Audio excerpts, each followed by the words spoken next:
This is section 2.1, linear functions. In this video, we're going to go through number 47 in your book. And in this problem, it's giving us this table of values, and it's asking us to first determine whether this represents a linear relationship, and then if it does, to write the equation of that line. Alright, so first, to determine whether this is linear, we're going to look at the slope. Because if you remember, for every line, it has a consistent slope between all of its points. And if you remember, slope is just the change in y's over the change in x's. So this ratio of change in y's over x's should be the same no matter what 2 points we look at.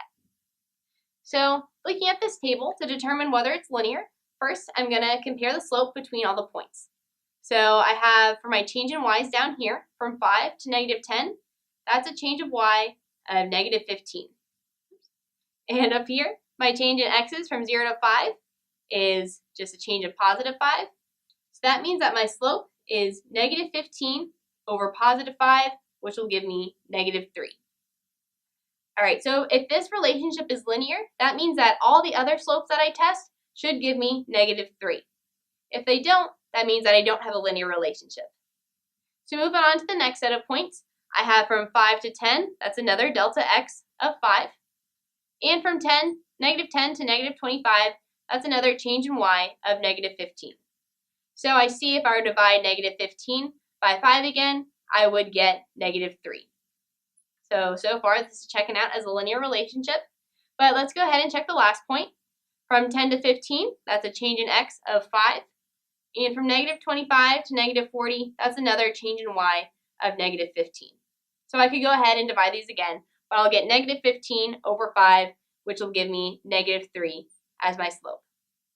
So since the slope didn't change between all these values, that means that this is a linear relationship. And now the next part of the question asked me to find the equation of this line. So first we determined it was linear by checking the slope between all these points. Next we need to write the equation of the line. And if you remember, two things that we need to write the equation of any line is first we need the slope, and second we need a point on the line. So we already have the slope. That's how we determined whether this was linear, and we found that the slope was negative 3. Now we just need a point. Conveniently, we have many. So I'm just going to choose this one because it's pretty easy. I'm going to use the point 0, positive 5.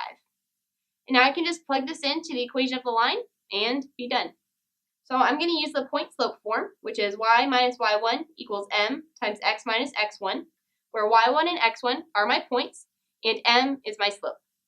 So when I plug those values in, I get y minus 5 is equal to m, which is negative 3, times my x minus 0. And that's the equation of my line. So remember, to determine whether this relationship is linear, I had to check the slope between each of these points. And since I got the same value between all those points, then this was a linear relationship. If any of these slopes had been different, that would mean that this isn't linear.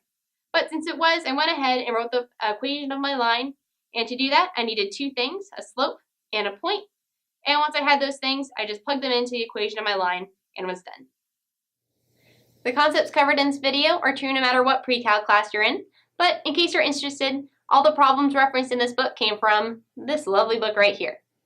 Remember that if you're a Baylor student, we offer free tutoring on the first floor of Sid Rich. You can either make an appointment or drop in whenever you're available to get tutoring in pre-cal, calculus, and a bunch of other subjects as well. Feel free to visit our website for more information.